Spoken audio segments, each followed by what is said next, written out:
Hey, what's up, guys? Welcome to another episode of Blindspots. It's been a while.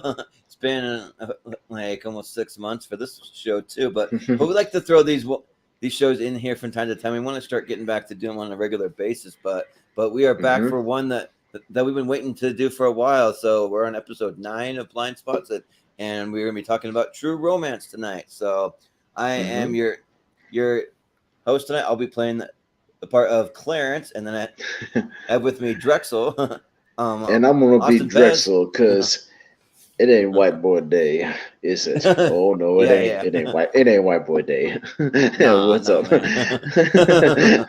Yeah, yeah. Yeah, But man. No, this is one I've been wanting you to watch for a while because I'm a big fan of this movie. I've been a big fan for.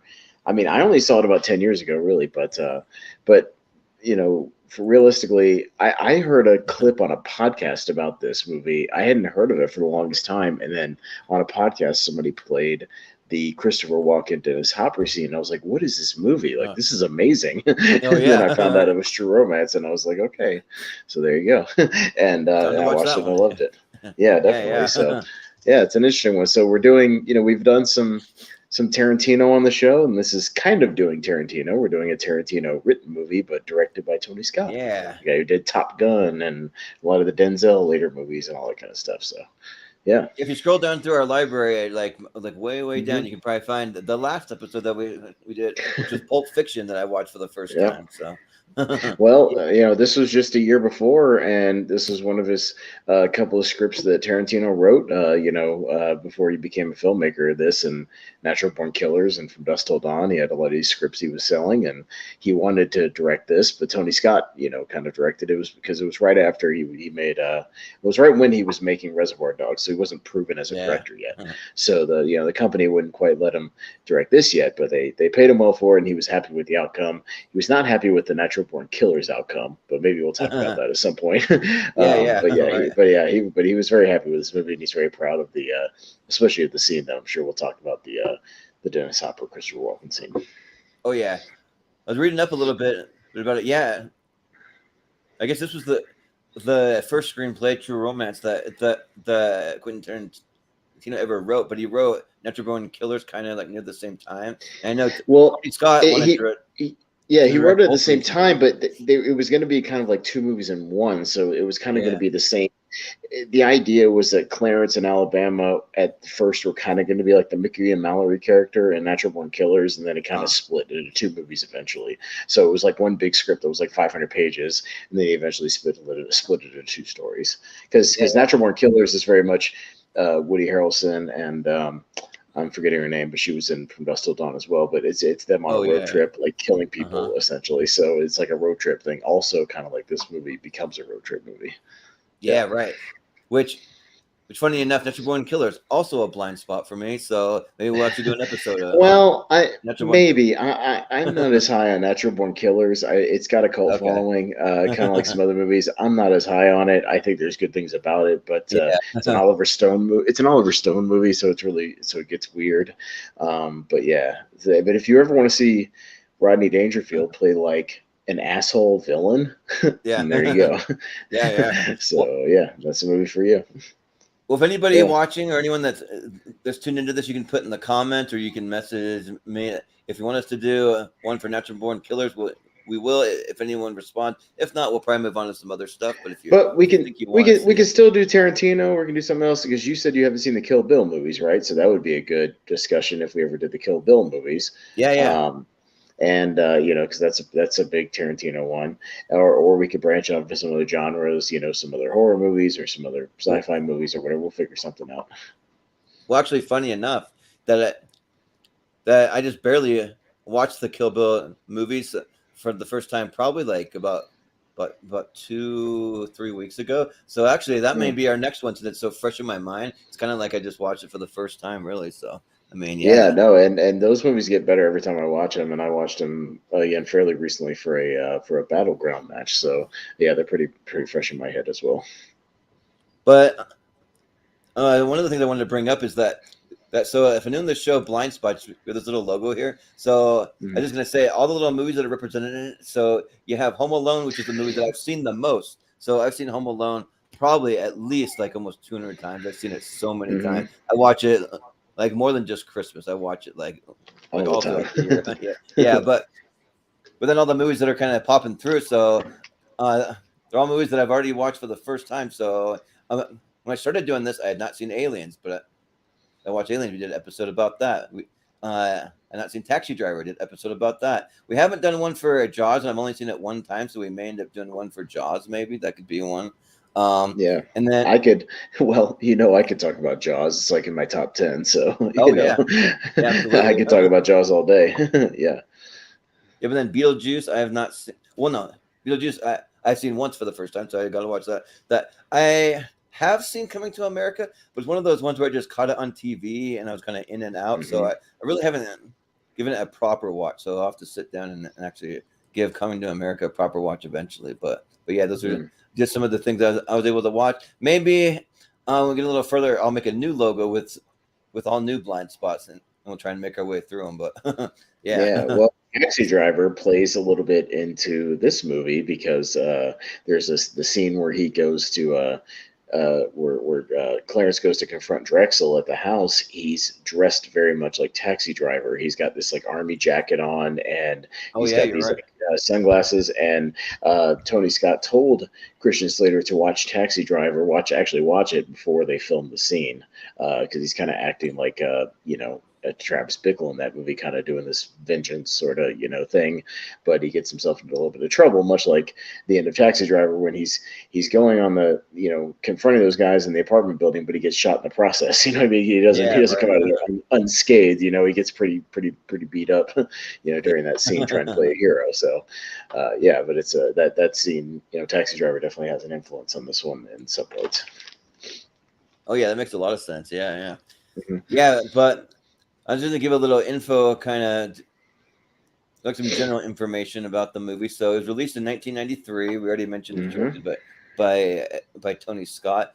The movie runs about 2 hours. So for me, like for this type of movie, it was a perfect runtime. It didn't feel too long. It didn't feel too short. It was about a perfect length Hmm. for me. So Yeah. yeah, and then just to read a little synopsis, just kind of like the synopsis they have over on Rotten Tomatoes, but the general synopsis: the comic book nerd and Elvis fanatic Clarence, played by Christian Slater, and a prostitute named Alabama, played by Patricia Arquette, fall in love. Clarence breaks the news to her pimp and ends up killing him. He grabs a suitcase of cocaine on his way out, thinking it's Alabama's clothing. The two hit the road for California, hoping to sell the cocaine, but the mob is soon after them. So that's pretty much like Hmm. a general synopsis. But but yeah, like it's kind of funny. Like I mentioned it to my dad before we went live on the show that we're going to be doing True Romance, and he's like True Romance.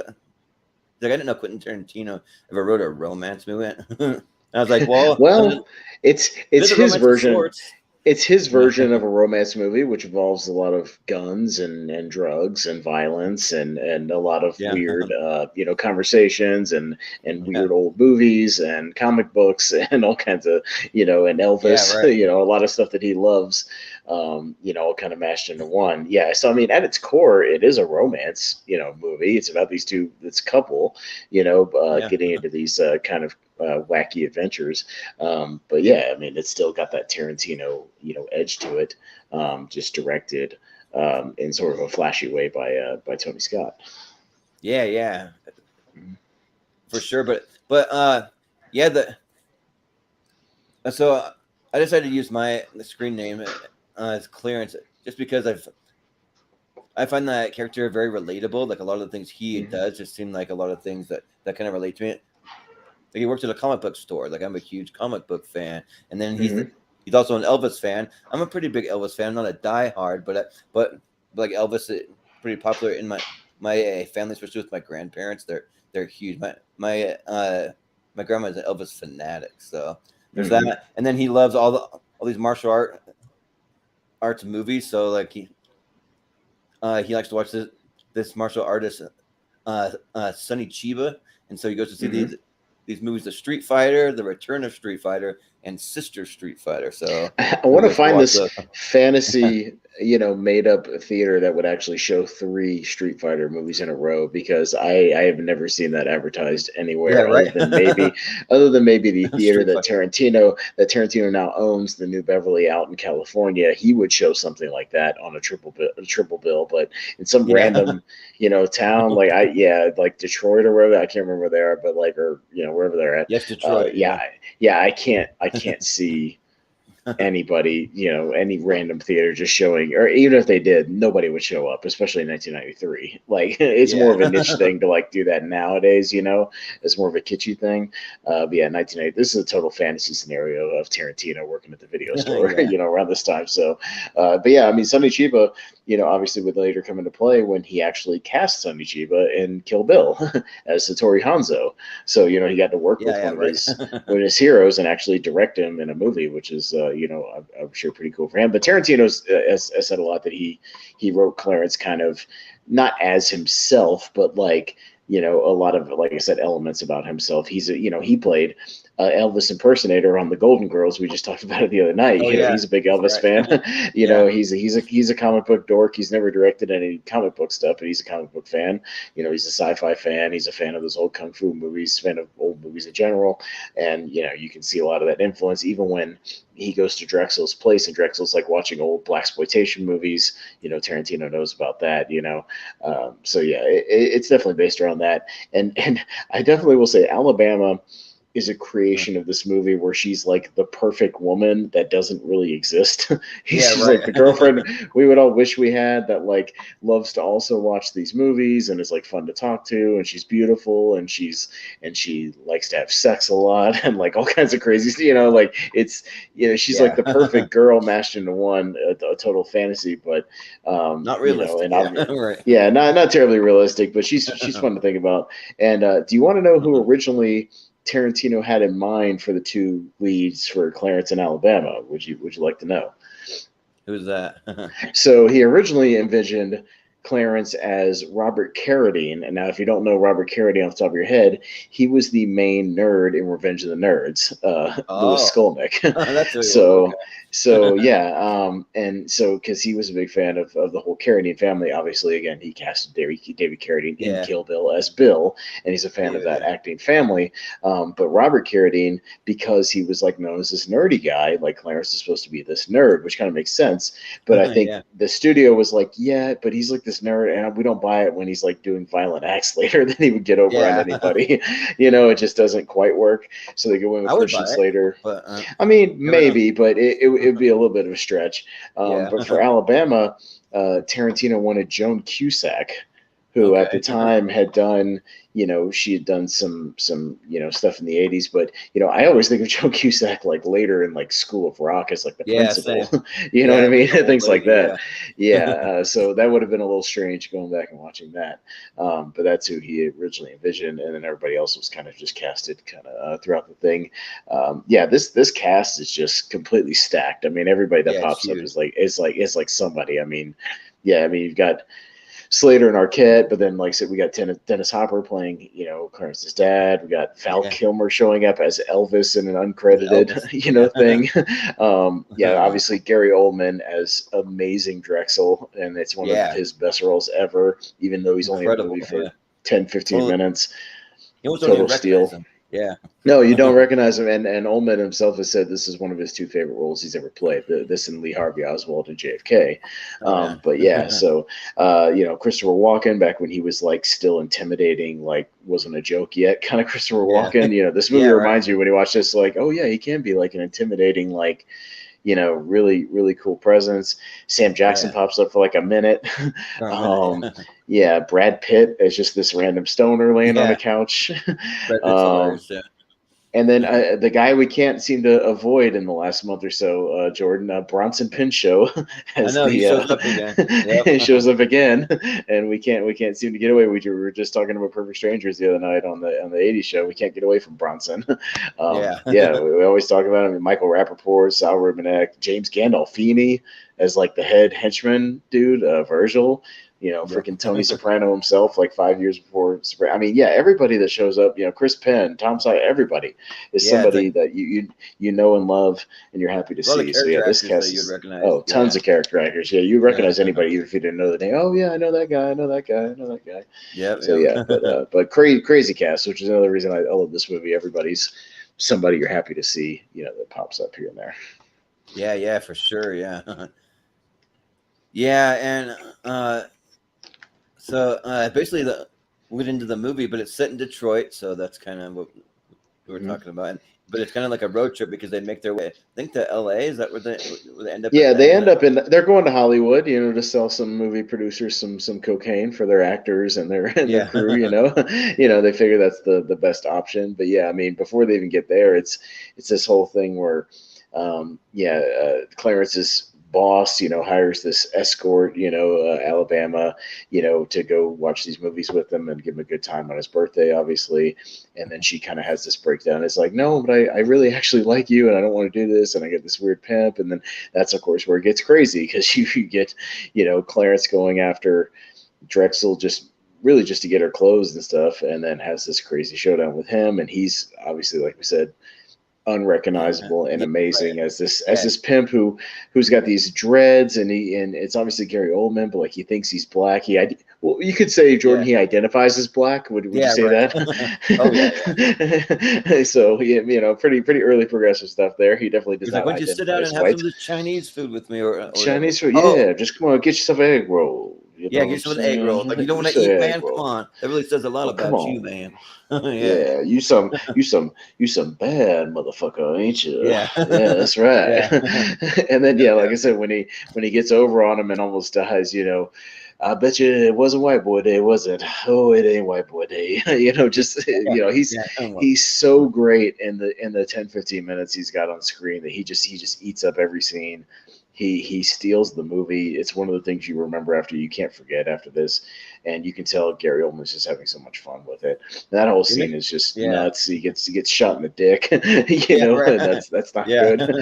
yeah. Um, What makes me kind of sad because there's a scene kind of prior to that where we're in there with Sam Jackson, and like he's one of his little henchmen kind of guys, and he ends up blowing Sam Jackson away. So he's only on screen for about a minute or less, like something like Yeah, that. no, he comes in, he does like a monologue about how he likes to, let's just say, eat every part of the woman. And but Yeah. then there was a thing that they filmed but deleted for some reason, that expands why he all of a sudden gets up and shoots Sam Jackson and his buddy, and it's because one of them called him white boy. They called Drexel white Oh, boy, and he didn't like that because he's I didn't he's like not a that. white boy in his That's mind. right. Yeah, he's not a fan of that. So yes, so yeah, he got pissed off and shot all them. Yeah, because it kind of comes out of nowhere. But yeah, you have that scene, and then yeah, we're off to see Dennis Hopper to get some cash to go on the road, and Yeah. it kind of eventually gets out that Drexel was really just kind of a drug runner for this mob guy played by Christopher Walken,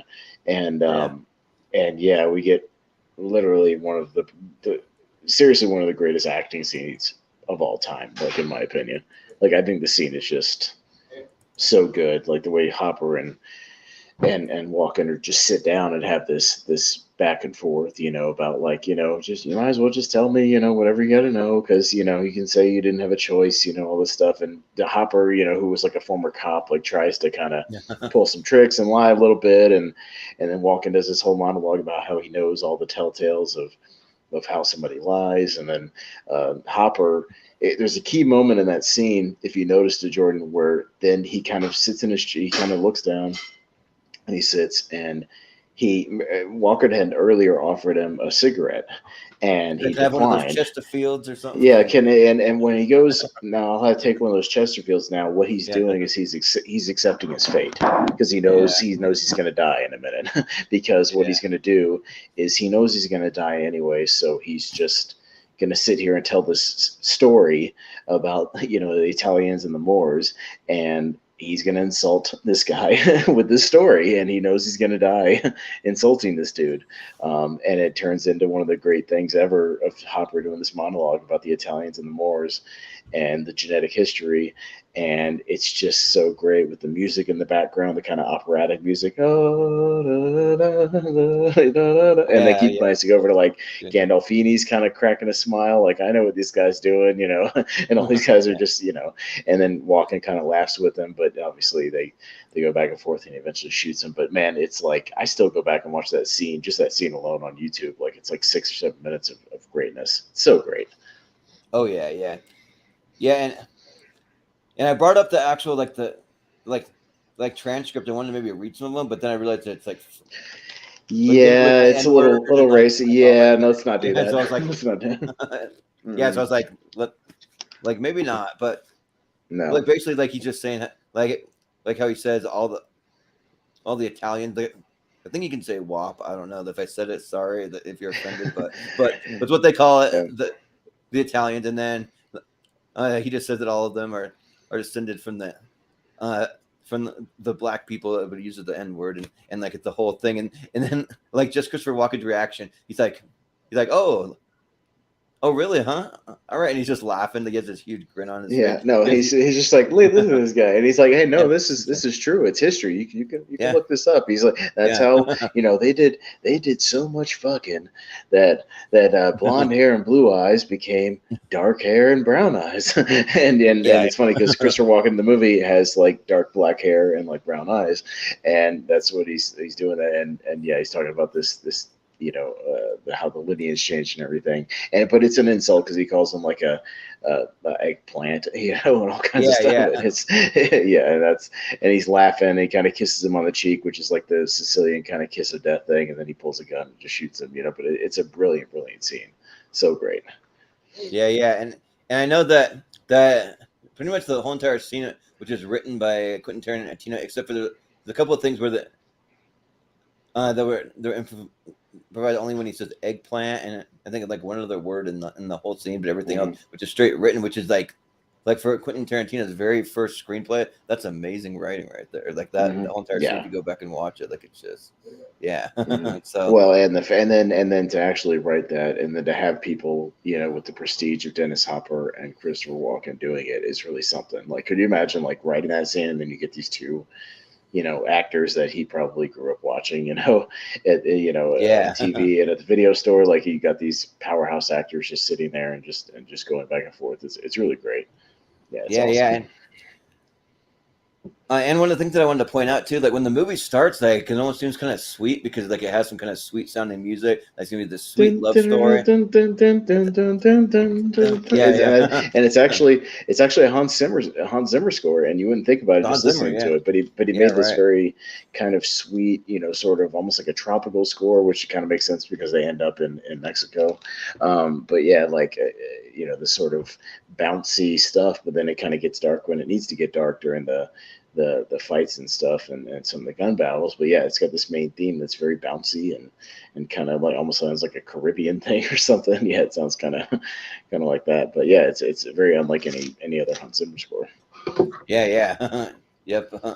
But and also, so another thing about the music is that so uh, Christian Slater's character, he's a big Elvis fan, but I guess the Elvis Hmm. estate wouldn't allow them to use any of their music. I think that they tried to see if they could use it, but they They wouldn't allow it. tried, So and then they saw the script and they were like, "Yeah, no, we're not going to be associated with this. I'm sorry." Elvis made like those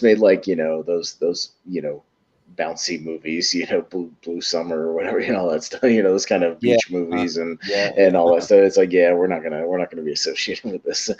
We can't be playing Elvis songs during like a shootout or having people doing cocaine and all this stuff, and then be playing Elvis music. It's not gonna happen, and that's why actually Val Kilmer is credited as mentor. He's not even credited as Elvis, but it's obviously Elvis, and with all the references and things like that. Even from the yeah, opening yeah, monologue where he's sitting at the bar talking to this woman, talking about if he had to have sex with a man, he'd have sex with Elvis. It's such a weird, yeah, opening right, monologue, but it, yeah, but it right, definitely catches you. So yeah. yeah, yeah. but But yeah, so after that scene with Christopher Walken and Dennis Hopper, that then you cut to Christian Slater. He's on the phone talking to his friend Dick, played by Michael Rappaport. So they want to go visit his friend Dick, who's an aspiring actor. Which for me, I think that the this movie has got to be hands down Michael Rappaport's best role for me. Like I think that I it's think it's, great. and he's also said it's one of his favorites alongside Copland. But yeah, like he's so great, and his, just the way he just oh, hey Clarence, man, what are you doing? You're Yeah, coming what do out you here, think? Yeah. man. All right, hey, Whoa, yeah, man, so that's awesome, man. that's awesome, Yeah, man. yeah, and Yeah, he's all those little scenes where he's trying to be an actor, but he's obviously like just a terrible actor, and he goes into those auditions like, he's going for an audition for T.J. Hooker with William Shatner, yeah, trying to, William Shatner. you know, Yeah, to be like a random guy in some car chase or something, and he obviously doesn't get the part, but he goes around telling everybody he's going to be on T.J. Hooker. It's pretty great, and yeah, he's got this bum stoner moocher yeah, roommate, played by Brad Pitt. Brad Pitt. Yeah, Yeah, Floyd. pretty funny. Floyd, what'd you do? Did you open But the door again? Floyd, what are you doing? Did you eat yeah, all the food, Floyd? You left the yeah, refrigerator open again, Floyd. Hey, man, whatever, man. Like he literally doesn't even get off the couch. All you see of Brad Pitt yeah. is every scene he's like laying on the couch, just stoned out of his brains. He's like, hey man, when you Just go up like again, why don't you pick up some beer and yeah. some cleaning products or something like My that my for me, man. favorite my favorite bit with Brad Pitt is when James Gandolfini and those guys kind of follow him out there, and Gandolfini goes to the house, and he peeks in, and he's talking to he sees Floyd. He's like, did you see where they went? And then before he leaves, he goes, hey man, you want to like watch TV or something? And then Like a Gandolfini's whole like, thing. no, I'm okay, thank Okay. you though, Yeah. thank you. Yeah. Oh, okay, they're Yeah. at the Safari Motel, yeah, the Safari Motel. Okay, all Yeah. right, Yeah. man, see you later, man. Like that, And he's so great. he, yeah, he's like asking the mobsters if they want to come smoke a bowl with them or something. Yes. Yeah. He's so dumb, Yeah. Yeah. Yeah. but he's But great. yeah. But eventually they make plans to try and sell this cocaine to like these big like movie actors, movie producers. So one of them's Bronson uh, Pinchot, and I forget the name of the other actor who plays the producer. Oh, But the producer is Sal Rubinek, yeah, that's who's right. kind of a big character actor, and he was in a lot of he always played like a sleazeball kind of a guy in a lot of 80s, Yeah, 90s movies. Yeah, Bronson Pinchot is just like the one of like the assistants or something. He's just kind of a sweater vest wearing, kind of yuppie. California guy, and he's trying to get hooked up with this big producer, and the guy is producing these like war movies, and obviously it's a reference to Apocalypse Now because he's talking about how the director of the movie is like spending way too much money, and he's getting, he keeps yeah, asking for more money to do this, and then all the dailies look great, but everything's costing so much money. It's kind of a Francis Ford Coppola Apocalypse Now kind of a reference. And yeah, I think actually some of the dailies they use in the footage is dailies from Apocalypse Now. I think if I'm not yeah. mistaken, like real ones that they used. And yeah, Looks Sal like it. Rubinek. And actually, here's a little fun trivia fact. So Sal Rubinek plays a guy. The producer's name is Lee Donowitz. And does Okay. Donowitz sound familiar at all to you as far as Tarantino movies go? So, Uh, kind of. I mean, it sounds like some of those other kind of Jewish names, but I don't know. well, you're close because Donnie Donowitz, who Eli Roth played, aka the Bear Jew, and Oh, Inglorious Bastards, is Donnie Donowitz, and in this Tarantino okay. universe, because all of his movies are kind of connected. This guy Lee Donowitz is Donnie Donowitz, the Bear Jew's grandson. So, Okay. yeah. Oh, wow. So there you Interesting. go. Yeah. And yeah, so Well, it's all kind of connected. And if you want, go back and watch Reservoir Dogs again. There's a scene where Steve Buscemi's Mr. Pink talks about a girl named Alabama, and they're talking about this Alabama. So it's all okay. kind of Oh, connected. nice. So yeah, there's references in all these different movies to all the other movies. There's always Red Apple cigarettes. I mean, it's a whole Tarantino thing. We could go down a rabbit hole of Tarantino movies referencing each other, kind of like the View Askew universe, kind of like the Kevin Smith movies, where they all kind Yeah. of connect. People talk about each other. But yeah, Sal Rubinek, of course, is this. He's supposed to be a send up of Joel Silver, this sort of 80s Oh, yeah. guy who produced a lot of action movies and stuff in the 80s, Die Hard and all these crazy movies and Predator and all Yeah. that stuff. Joel And, Silver. he's just the eccentric guy, and, he wants to get rid of this coke, and they try to make this deal. But then Chris Penn and Tom Sizemore are doing a sting operation. When they Yeah. get Bronson Pinchot, they pick him up, and they want to do like the sting and get the stuff. But and it has the shootout. But we're glancing over one big scene and one crazy, very violent scene when James Gandolfini gets to the motel and it's just Oh, Alabama yeah. there, and they have their fight scene, which is Yeah, which is brutal. I mean, brutal. just She gets absolutely brutal. the shit beat out of her. Yeah, like bad. Yeah, yeah, it's really bad. Like almost dies. Like you think she's gonna die, maybe. So yeah. But then she's Well, able to and fight back though, and like really hold her own in the end, and ends up killing him. But yeah, but now without taking her licks, because Gandolfini, he from what I've heard, Gandolfini basically later on got the Soprano role because of this movie, because of how intimidating he is in this yeah, movie. right. Because if you think there's a lot of little Soprano pieces, like when Alabama comes back to the hotel and he's just sitting in the chair and just kind of looking at her, kind of Yeah. sideways, it's just like, hey, how you doing? Kind of that little smirk on his face. He's just like, yeah, you're your boyfriend gonna come back around anytime soon? And she's kind of, oh, da da da, and then he just starts smacking her around. And he throws her into the shower door, and like on the, he's doing all this stuff to her and just beating the crap out of her.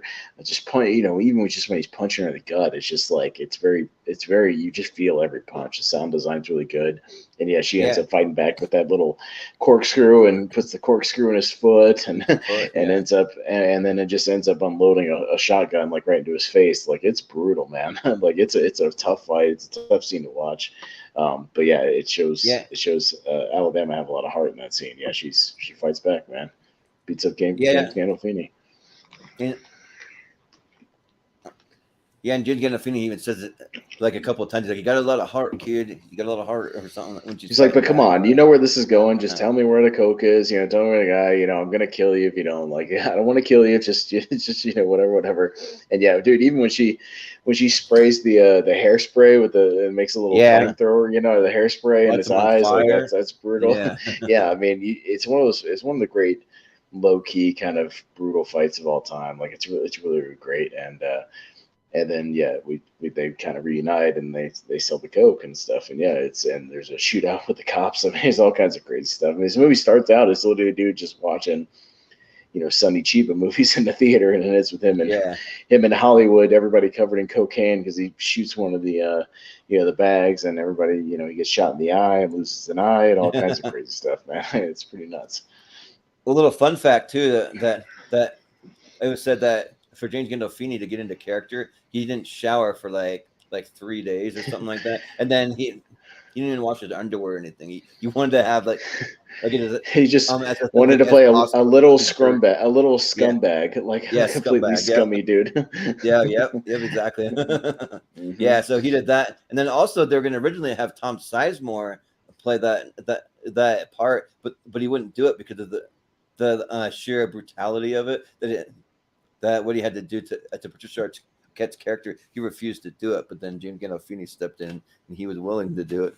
So and he was just a stage actor at the time. He hadn't really done any movies yet, and like I said, this movie really took off because he definitely stands out. He's another guy that you remember, because of that fight scene and how kind of low key intimidating he is. He's not yelling and screaming. He's just kind of talking, talking to her the whole time, just kind of, and that's kind of what Tony Soprano would do on The Sopranos. He just kind of talk and get that little sideways look, and he kind of picked up a lot of stuff from here. But it's good stuff, and they eventually make it with the $500,000, and they go to Mexico and have a baby. And name Elvis. Right. Well, a couple of the funny scenes kind of that are peppered in a little bit, like when they're like trying to decide where they're gonna do the drug deal. They're watching TV.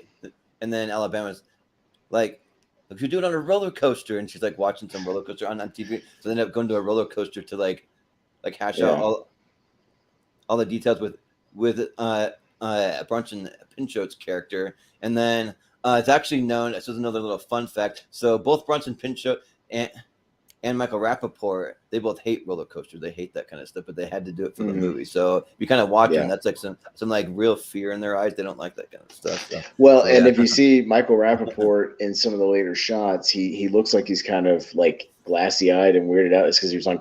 Quaaludes, because he had Oh, to he take some was. Quaaludes to kind of Oh, walk oh out wow. walk out a little bit and get over the motion sickness. But yeah, Bronson Pinchot vomited a couple of times, and Rappaport got sick. Yeah, everybody got sick. They had to film it like 8 or 9 times, like on this roller coaster, over and over again. And it was yeah, Yeah. none of them really liked it. It's tough to do roller coaster scenes because you got to Yeah. mount the cameras, you got to set all that stuff up, and Yeah. yeah, Right. and you Well. obviously have to ride the entire roller coaster multiple times. So Yeah. Right. yeah, Well, no, but it's a fun scene.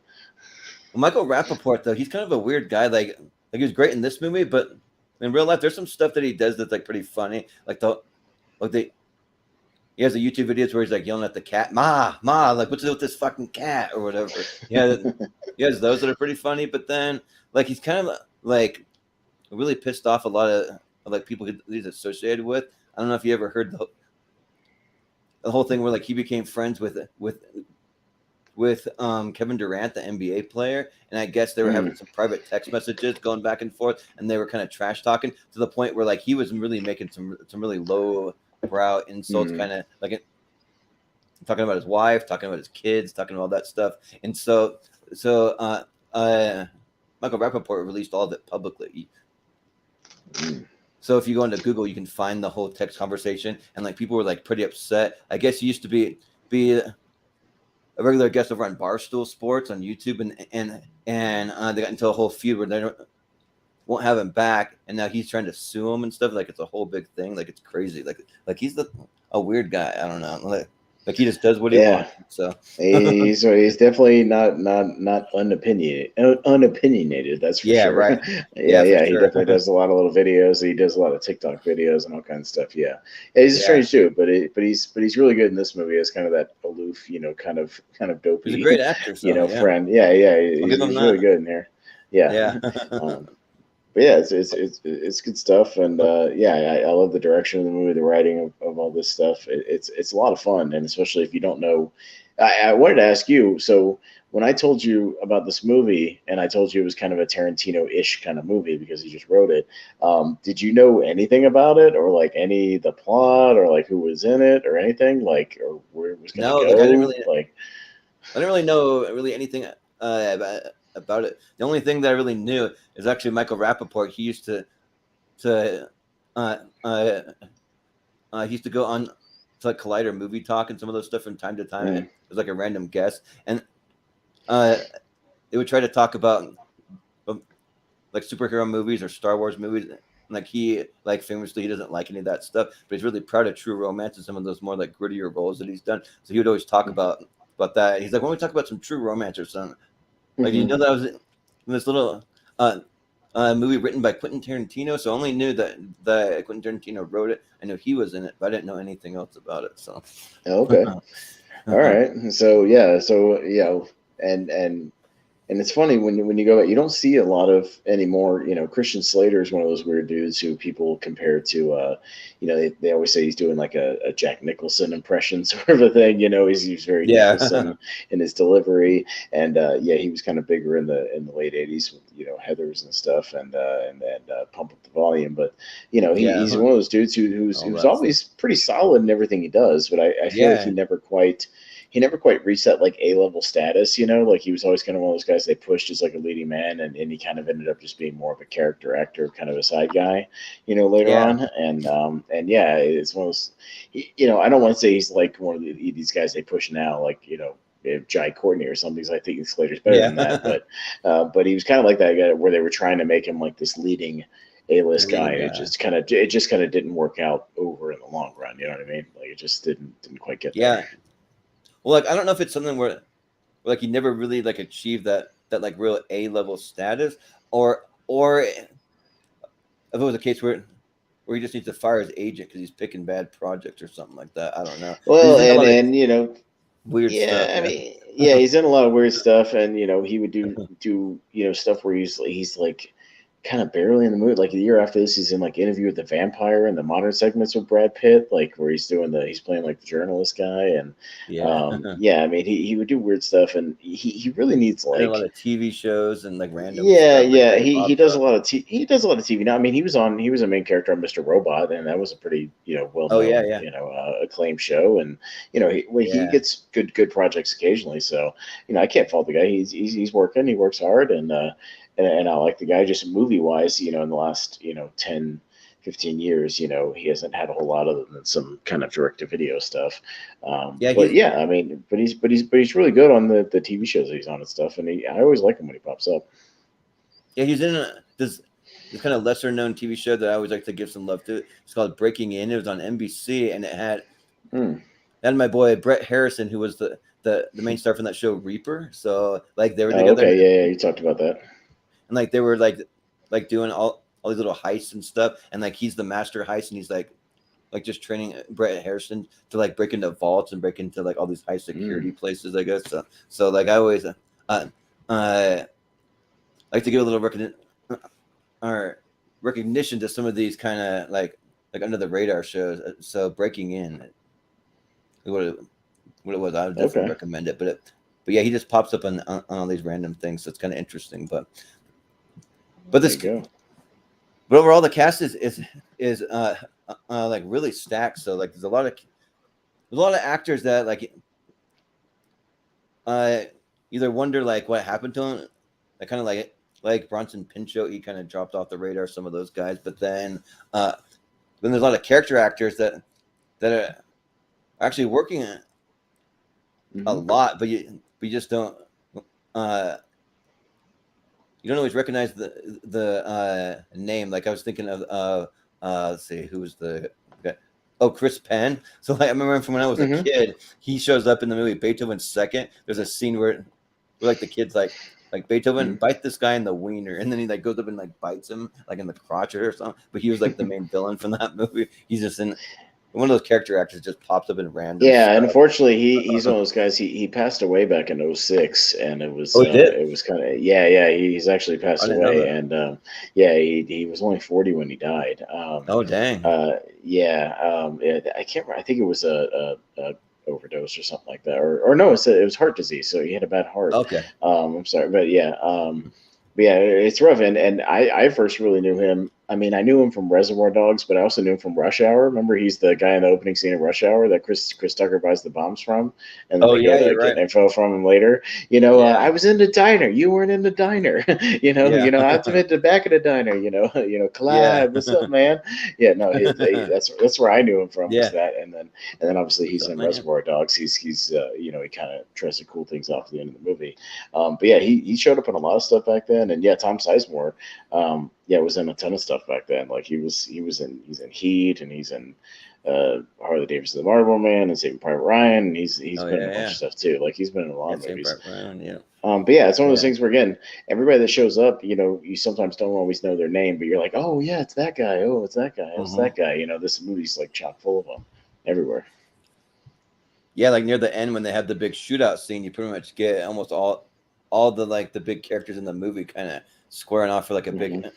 big showdown because they have to use Bronson Pinchot's character as like the the like guy that they strap the wire to, so he has to go undercover for Hmm. this because earlier there's a pretty funny scene where you see Bronson Pinchot he's driving in a convertible with like some hot chick or something, and then he has this cocaine, and they're like doing cocaine, and he's driving way too fast because the girl he wants him to drive fast, and then he gets pulled over. He's like, here, you got to take this. Like, it's like stuff it in your bra. Well, I'm not wearing a bra. Well, put it in your purse. Put it in something. And then she like breaks the bag open all over his face. So when the cops walk up, he's got cocaine He's all got a over his face full of face. cocaine. Yeah, Yeah. yeah.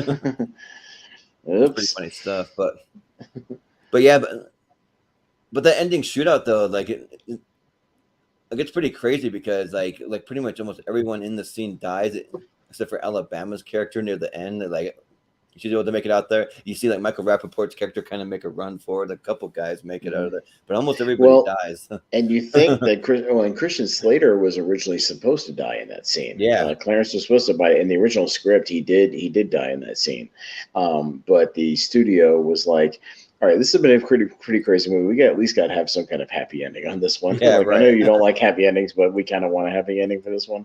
So that's why you get the thing where they just said he lost an eye and he's got like an eye patch on the end. So Yeah, they say he didn't totally die, but yeah. Yeah, everybody else in that scene pretty much bites at all the cops. So the producer, all everybody, everybody gets it in the shootout. yeah, yeah. But yeah, so I'm just looking up a few fun facts about the movie, like Hmm. that that scene between Christopher Walken and Dennis Hopper. Tarantino, uh, still to this day, they said that it's the best scene he's ever written in a movie. So he's like really And proud of that stuff. So I'd be hard pressed to disagree with them. Although, I mean, I think there's some contenders yeah, right. for that Right, can go that's up against it. I would say the opening of Inglorious Bastards is probably up there. The way that Christoph Waltz kind of how that scene is written and played out is up yeah, there. Obviously the opening stuff with or the stuff in the apartment, I think, with in Pulp Fiction when Sam yeah, Jackson first goes into it at the beginning, yeah. That's what I and was he's gonna doing say. his Yep. Ezekiel speech and all that kind of Yeah, the stuff is Eagle, kind of up there. Vengeance, all that stuff. Yeah. Yeah, all that stuff is pretty up there. But yeah, this is definitely if we were to do, like Malcolm's, rank him or something like that. Tarantino scenes. I would definitely say this is one of the best ones he's ever done, for sure. Yeah, but just a couple other ones that they say that a young Jack Black was cut from the movie. So Hmm. Jack Black he played an usher uh, at the movie theater that Christian Slater goes to, but he was cut out of it. So there Hmm. might be a deleted scene somewhere that you could track down. I don't know, but but yeah, that'd be kind of cool. But yeah, he was Yeah. cut out of that. So but Hmm. yeah, and then let's see. I think that's. Oh yeah, they also have so like another character actor, Kevin Corrigan. He was in Hmm. the TV show Grounded for Life. He shows up in the TV show Fringe. He's done a lot of TV, but he's done a lot of movies too. And uh, uh,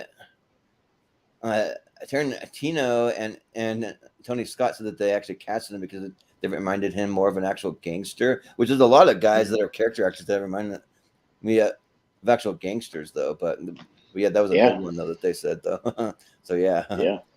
Makes sense. they did a pretty great job casting the people that actually like have the look of that kind of thing. So yeah, Hmm. yeah, but Definitely. yeah. Other than that, yeah, there's a few actors that if you kind of blink, you kind of miss them. Kind of like Val Kilmer, like he plays Elvis, but he's Hmm. like really you just hear his voice in it. So uh, Well, yeah, and if you happen to go to the bathroom when Sam Jackson has his minute-long scene, you'd miss Sam yeah, Jackson right. in the movie, but he Mhm. pops up for a minute. Obviously, he's kind of in and out. But yeah, again, everybody that pops up is somebody fun and somebody that you're happy to see. So yeah, I'm happy about that. And yeah, I think this movie's just a ton of fun. I think it's really entertaining. Yeah, it gets pretty brutal and it gets violent at times, and it definitely escalates.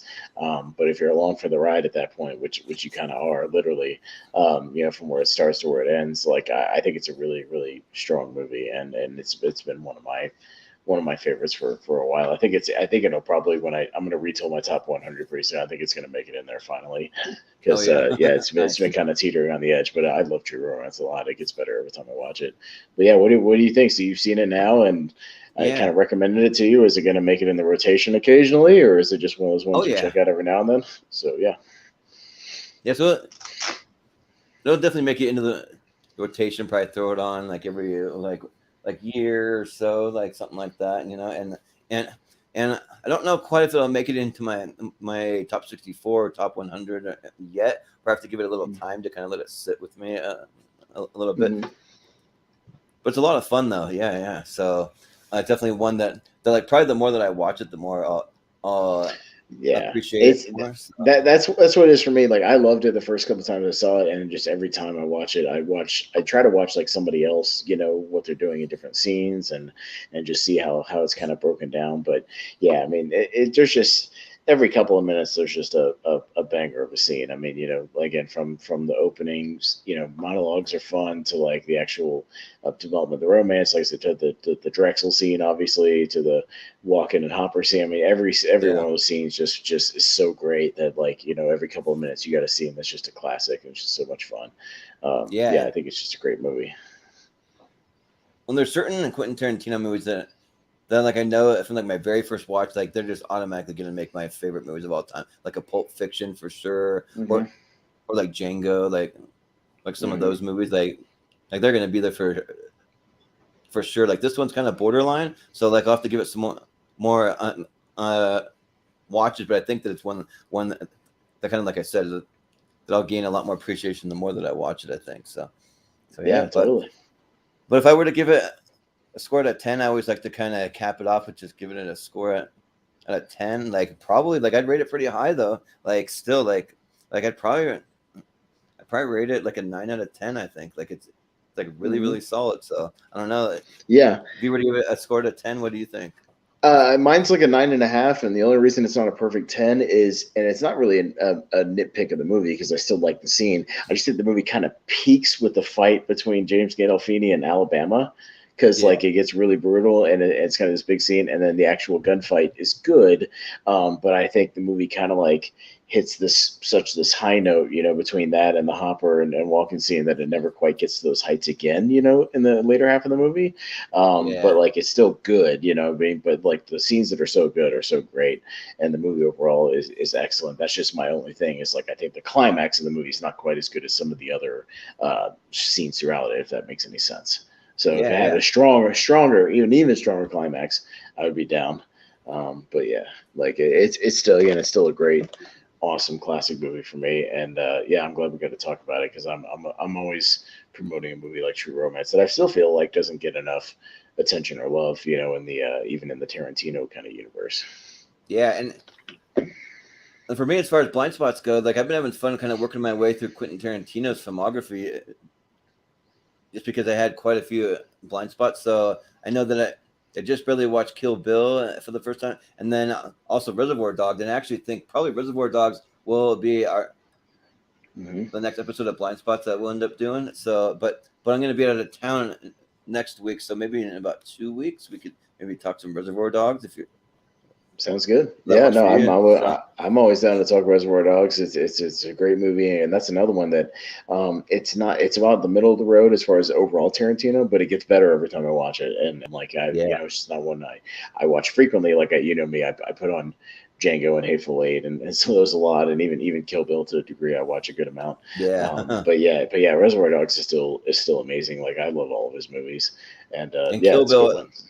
another one that we'll do pretty soon because I want to watch it at least with like after I see it with like do a blind spot with these like in like the first month or two after I've seen it, just so it's fresh in my mind. So that'll Hmm. be on there, and then if anybody that's watching, so well actually, like you wouldn't know which ones I haven't seen, but I have I think maybe I'll go through all my personal blind spots because I've actually made a list of all the movies Mm. that I haven't seen, and it's pretty big. Like it's about 400 movies, but that's not saying all of them are actually like great movies. Some are just kind of ones I haven't seen that I just threw on the list. Well, maybe But you can post a poll like 10 at a time, and post a yeah, poll and be like, hey, I was these thinking, are all movies I haven't seen. What would you guys like to see, me and Austin talk about on a Blind Spots episode, something like that, or what should I watch for this, or, what do you think would be a good one, or could even even if yeah, it's not the best movie, maybe what would make a good discussion? Because sometimes,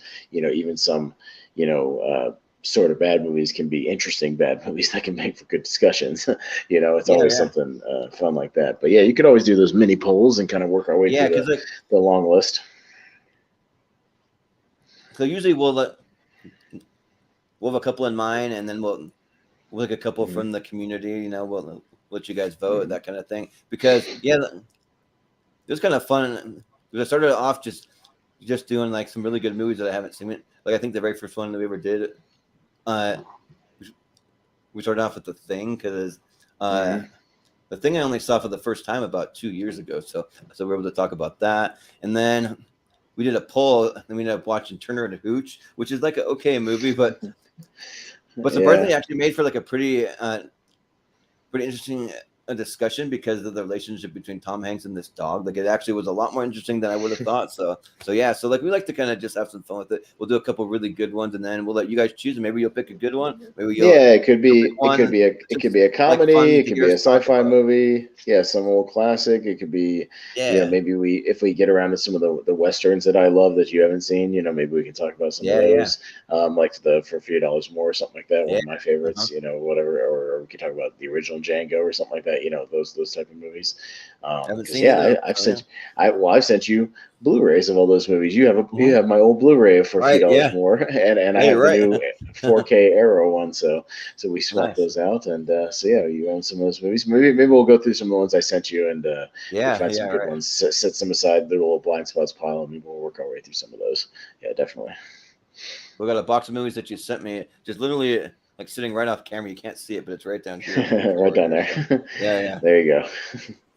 Yeah, like I was actually going through it because I've been doing a rewatch of a bunch of James Bond movies. So I was like pulling out like a bunch of the. That's like, right. I sent you about 10 or 12 of those. Yeah. Like Spectre here, or I got like the Pierce Bronson collection that's like GoldenEye, The World Is Not Enough, Die Another Day. Some of those ones are on there. Mm-hmm. We got Skyfall. We got For Your Eyes Only. So there's a bunch of we got from Russia with Love. It's actually one that I actually just watched. So because I started doing James Bond rewatch, I wanted to start from the beginning. I've only watched the first two so far because I've had to watch so much for all the shows that we've been doing and stuff. So then you're about to get to one of the best.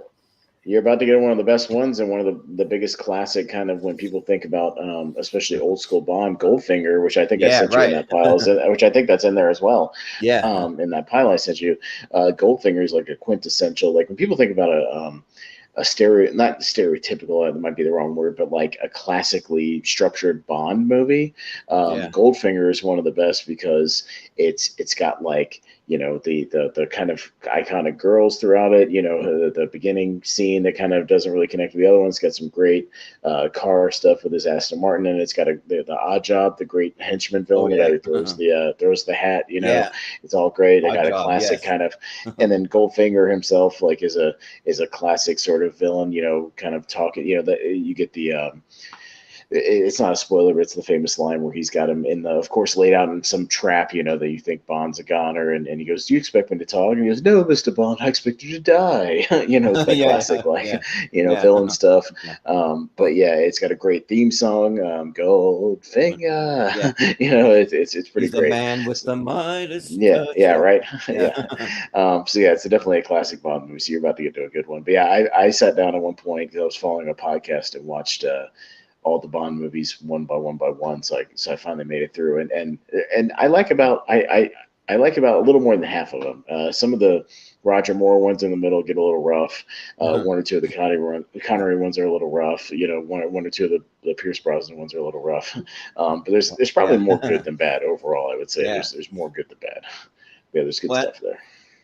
We already have probably seen about half of them, but just wanted to do like an actual rewatch from beginning to end. So like even if I've seen I'm gonna end up rewatching it and stuff. But for Goldfinger, I was doing a little research for it because Goldfinger, I know the very first time that they asked for martini shaken not stirred, they do it in Goldfinger for the first time. So there's some pretty cool little things that I'm looking forward to. So I haven't seen it, but I just looked up a kind of few little facts and little like tidbits about it and stuff. And then you have Odd Job, which was always like. So I grew up playing the like classic GoldenEye for Nintendo 64, and it was like, no Odd Job, you can't be Odd Job. That's like a cheat character because you can't shoot it; it goes over his head. Well, and then of course when you watch that, and then you watch the Austin Powers movie where it's Random Task, the guy who throws the shoe. It's obviously it's a random task. He throws the shoe. It's the throwing. It's like the throwing of the hat. It's an Odd Job, random task. The whole thing. That's what it is. That's what it is. So it's the spoof of that. But he's a classic kind of henchman guy, and it's got a whole thing about like Fort Knox. So, it's a classic old school Bond movie. It's a lot of fun. I like Goldfinger. Yeah. Well, I think that'll do it for us tonight for this blind spots for true romance. But if you haven't ever seen it, then uh, we would both highly recommend going to check out the first thing Hmm. Quentin Tarantino ever wrote. So the first movie that he ever wrote. So yeah. Hmm. So definitely, check it out. It's a fun Yeah, I time. mean, Like if you ever want to do natural born killers, if you get curious, I do it with you. I would just warn you that it's a strange movie. It's a yeah, very yeah. strange movie, because it's a Tarantino written, but if it's an Oliver Stone movie, and his movies can be a little It's all contentious. movie. I'm not the biggest Oliver Stone fan, but yeah, I think Woody Harrelson is great. Robert Downey Jr. shows up in that movie as like a reporter. Oh yeah. Yeah. Like I said, Rodney Dangerfield has a very strange sequence where it's like this anti-sitcom thing. It's very weird. It's a very trippy, weird movie, but it does have Yeah. a Well, cult following. So we'll see. If you yeah, ever want yeah. to, I'll do it with you. But because Yeah, I'm due yeah. for a rewatch on it, but I remember having not the greatest opinion of it. So we'll Yeah, see. well, for Natural Born Killers, the only thing that I really uh, uh, know about it is just the like poster that has Woody Harrelson wearing the weird glasses, and then you have Juliette Hmm. Lewis standing by him. Those two. So yeah, Yeah, that's yeah. Mickey and all I Mallory. know No, about it. they're good, but I just think the movie around them is not the best movie. That's my thing about Natural Yeah, Born Killers. but speaking of Woody Harrelson, funny enough, it's just like a little fun thing. But Mm. my my two brothers are at a ski resort over in Colorado. They actually ran into Woody Harrelson, got a picture with him, and like in the picture, like he looks like he just has this big goofy smile, like they're just hanging out, having fun on the slopes or something. So it's pretty funny. Maybe sometime Maybe I'll they were. I Maybe can he was post just that. hanging out, But yeah, they said skiing. that he was just hanging out, and so they asked him what he was up to. He's like, well, "I'm about to get lunch." That's all he said. So they're like, "All right, cool, I guess, Go get some lunch. sure, yeah, yeah." 'Cause he's just by I, himself, I guess. So yeah. yeah, Hey, but he likes to just go skiing and hang out, man. yeah, He's Woody yeah, Harrelson. right. He can do what he wants. Yeah, he can do whatever he wants. Yep, exactly. But yeah, that'll do it for us tonight.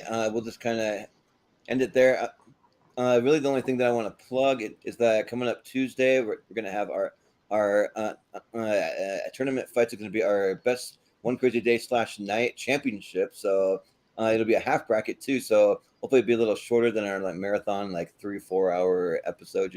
So yeah, we'll be doing that. That's coming up. So Well, and at give some it. point this week, yeah, Jacob and I are probably going to do an episode of a podcast about movies. We did decide our next topic is going to be we're going to do kind of tying in with stuff, but we're a little late on it. But we're going to do the Razzies got it wrong. So we're going to do movies we thought did Oh, or nice. Yeah. performances or whatever. We're going to go through some of I'm going to go do some of my research, look up the Razzies from past and present, whatever, and just pick out some ones that I think did not deserve it. So maybe the Razzies not deserved or something like that, whatever we want to call it.